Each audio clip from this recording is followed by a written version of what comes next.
आपका स्वागत करता हूं आपके प्यारा से यूट्यूब चैनल में एजुकेशनल हब में। तो आज ये सेल के चैप्टर का पार्ट सेकंड है। बहुत बिल्कुल आसान भाषा में करेंगे। तो मतलब आज हम पढ़ेंगे कि जो सेल है, सेल को डिवाइड कैसे किया गया है उनकी ऑर्गेनाइजेशन के बेस पे। तो जो सेल्स हैं उनको डिवाइड कर रखा है ऑर्गेनाइजेशन की बेस पे। वो दो तरह में बांटे गए हैं। पहले होते हैं प्रोकैरियोट्स एंड दूसरे होते हैं यूकैरियोट्स। यानी प्रोकैरियोट्स की बात करें तो प्रोकैरियोट का जो प्रोकैरियोट्स जो होते हैं बहुत छोटे साइज होते हैं और यूकैरियोट्स जो होते हैं लार्ज साइज के होते हैं। प्रोकैरियोट में न्यूक्लियस नहीं प्रेजेंट होता है, यूकैरियोटिक सेल्स में न्यूक्लियस प्रेजेंट होता है। प्रोकैरियोट्स का जो स्ट्रक्चर होता है वो बिल्कुल सिंपल होता है एंड यूकैरियोटिक सेल का स्ट्रक्चर सिंपल होता है। प्रोकैरियोट्स में डीएनए प्रेजेंट नहीं रहता है एंड यूकैरियोट में DNA is not present inside the cell. DNA जो होता है इन सेल के डीएनए जो होता है वो न्यूक्लियस के अंदर प्रेजेंट नहीं रहता है। बात क्लियर?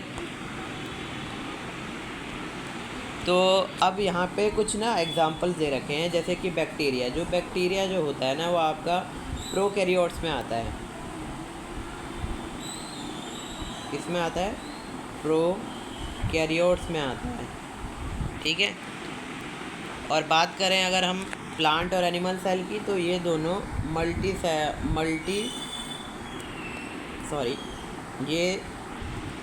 ये दोनों यूकैरियोट्स में आते हैं, यूकैरियोट्स में आते हैं, ठीक है। मानता हूँ कि लग रहा होगा पहले तो इंटरेस्टिंग कराया, बोरिंग करवा रहे हो, कोई ना। तो आज बहुत इंटरेस्ट करते हैं, मतलब इंटरेस्टिंग कोशिश करने की मैं कोशिश करूँ, लेकिन कोई ना। ये सेल है, ठीक है। ये एक कोई पर्टिकुलर सेल है। अब सेल के अंदर अलग अलग कंपोनेंट होते हैं, जैसे कि Golgi apparatus, chloroplast, vacuole, ribosome, chromoplast, rough ER, smooth ER, nucleus, nucleolus, leucoplast, cell membrane, पता नहीं क्या क्या होते हैं। तो इनके काम को पढ़ते हैं। तो सबसे पहले सेल मेम्ब्रेन क्या होती है? सेल मेम्ब्रेन जो होती है, सेल के अंदर कौन एंटर करेगा और कौन बाहर जाएगा, सेल मेम्ब्रेन कंट्रोल करती है। ल्यूकोप्लास्ट की बात करें, ल्यूकोप्लास्ट का काम होता है स्टोर करना स्टार्च को, ऑयल को एंड प्रोटीन को। न्यूक्लियोलस की बात करें, न्यूक्लियोलस का काम होता है राइबोसोम की प्रोडक्शन करना। न्यूक्लियस की बात करें, न्यूक्लियस को ब्रेन ऑफ द सेल भी बोला जाता है। यानी बॉडी में जितनी भी एक्टिविटीज़ होती है वो न्यूक्लियस के ज़रिए ही होती है। अब स्मूथ ईआर का काम क्या होता है? स्मूथ ईआर का काम होता है फैट की फॉर्मेशन करना और बॉडी में डिटॉक्सिफिकेशन करना। रफ़ ईआर की बात करें, रफ़ ईआर का काम होता है प्रोटीन बनाना और प्रोटीन को फिर ट्रांसपोर्ट करना। अब बात करें क्रोमोप्लास्ट की, क्रोमोप्लास्ट का काम होता है कि फ्रूट और फ्लावर को कलर प्रोवाइड करना। अब बात करें सेल वॉल की, सेल वॉल की बात करें, सेल वॉल जो होती है वो सेल को शेप प्रोवाइड करती है, सपोर्ट प्रोवाइड करती है और प्रोटेक्शन प्रोवाइड करती है। साइटोप्लाज्म की बात करें, साइटोप्लाज्म जो होता है एक जेली लाइक सब्सटेंस होता है जहाँ पे सेल की सारी एक्टिविटीज़ टेक प्लेस करती है।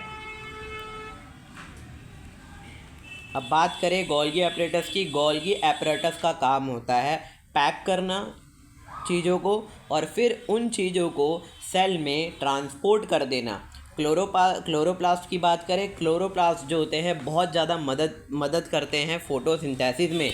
वैक्यूल्स की बात करें, वैक्यूल्स का काम होता है जितनी भी जो वेस्ट वाली जो चीज़ें होती है, जैसे कि हमारा वाटर हो गया, एक्सेस वाटर जो बच गया है, फैट बच गया सेल में, तो वैक्यूल क्या करती है सेल की जो वेस्ट चीज़ें होती है उनको स्टोर करने में मदद करती है। यानी सिंपल फंडे में वैक्यूल को सेल का डस्टबिन बोला जाता है। माइटोकॉन्ड्रिया की बात करें, माइटोकॉन्ड्रिया एटीपी की फॉर्म में एनर्जी को रिलीज़ करता है और माइटोकॉन्ड्रिया को powerhouse of the cell भी बोला जाता है। राइबोसोम की बात करें, राइबोसोम प्रोटीन की फॉर्मेशन करने में बहुत ज़्यादा हेल्पफुल है। और ये जो एग्ज़ाम्पल है ना, ये एक इमेज है आपकी जो मैंने गूगल से ली है। किसकी है? प्लांट सेल की रियल इमेज, ठीक है। प्लांट सेल की ये रियल इमेज मैंने ले रखी है। अब एनिमल सेल में सब सेम रहेगा, बस फ़र्क इतना रहेगा कि इनके पास सेल वॉल नहीं रहेगी। इनके पास सेल वॉल नहीं रहेगी, बाकी सब सेम है। ये रही आपकी एनिमल सेल का फ़ोटो। अब सेल वॉल की बात करें, सेल वॉल जो होती है प्लांट की सबसे आउटरमोस्ट लेयर होती है। सेल वॉल जो होता है आपका एक नॉन लिविंग पार्ट होता है सेल का। सेल वॉल का काम होता है कि सेल को शेप देना, स्ट्रेंथ देना, सपोर्ट देना और सेल को रिजिडिटी प्रोवाइड करना। सेल वॉल जो होती है वो एनिमल सेल में नहीं पाई जाती।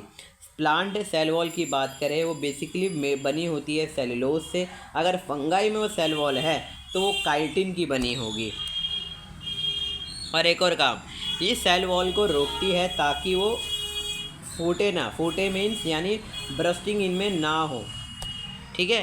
सेल वॉल का एक और काम होता है कि सेल को फिज़िकल डैमेज से प्रोटेक्ट करना, इन्फेक्शन से प्रोटेक्ट करना, और सेल के ऊपर जितना भी एक्सटर्नल प्रेशर जो लग रहा है ना, उन सभी से बचाना। सेल वॉल जो होती है फ्रीली परमीएबल होती है, यानी वाटर और मिनरल्स और जितने भी जो दूसरे जो सब्सटेंसेस होते हैं उनको परमिशन देती है ताकि सेल से ये पास अप हो जाए। अब सेल वॉल दिखता कैसा है, ये रहा सेल वॉल की एक रियल इमेज, ठीक है।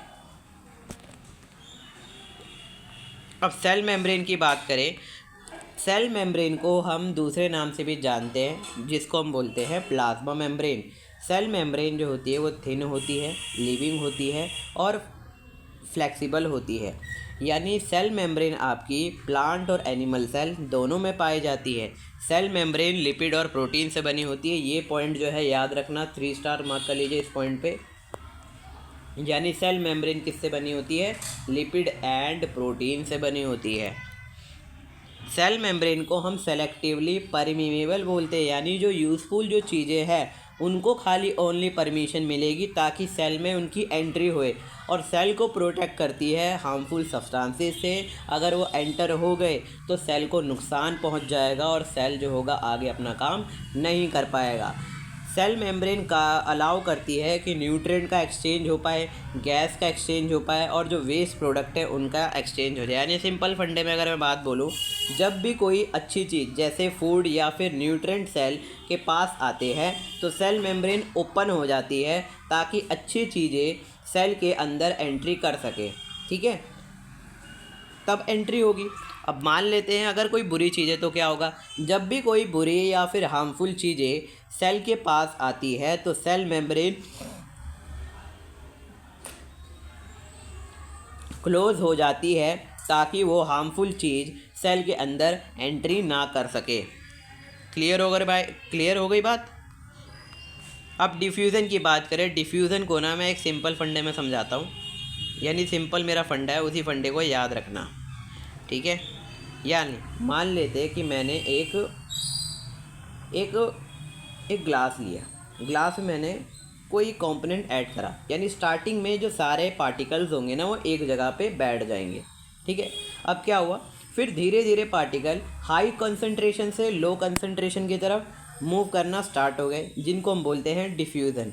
अब एंड में क्या हुआ, एंड में जितने भी सारे पार्टिकल थे वो हर एक पॉइंट पे इक्वलाइज हो गए, यानी हर एक पॉइंट पे ये लोग इक्वलाइज होना चालू हो गए।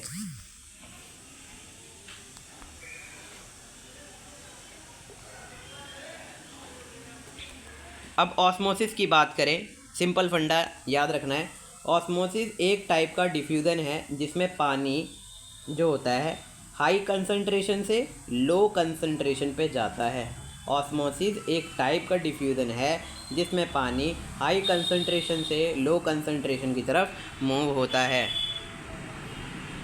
अब ऑस्मोसिस आपके अलग अलग तरह के होते हैं, एक होता है हाइपोटोनिक, एक होता है आइसोटोनिक और एक होता है आपका हाइपरटोनिक। अब बात क्या है हाइपोटोनिक की, अगर सेल के बाहर ज़्यादा पानी है, सेल के अंदर पानी कम है, तो बाहर वाला पानी सेल के अंदर घुस जाएगा, जिसकी वजह से सेल का जो साइज़ है वो बड़ा हो जाएगा। आइसोटोनिक की बात करें, अगर सेल के बाहर अंदर एक जितना ही पानी है तो पानी ना तो सेल के अंदर जाएगा ना ही सेल से बाहर जाएगा, जिस वजह से सेल का साइज़ पहले जितना ही रहेगा, ना तो छोटा होगा ना ही बड़ा होगा। हाइपरटोनिक की बात करें, अगर सेल के अंदर ज़्यादा पानी है, सेल से के बाहर कम पानी है, तो सेल सेल से बाहर निकल जाएगा, जिसकी वजह से सेल का साइज़ छोटा हो जाएगा।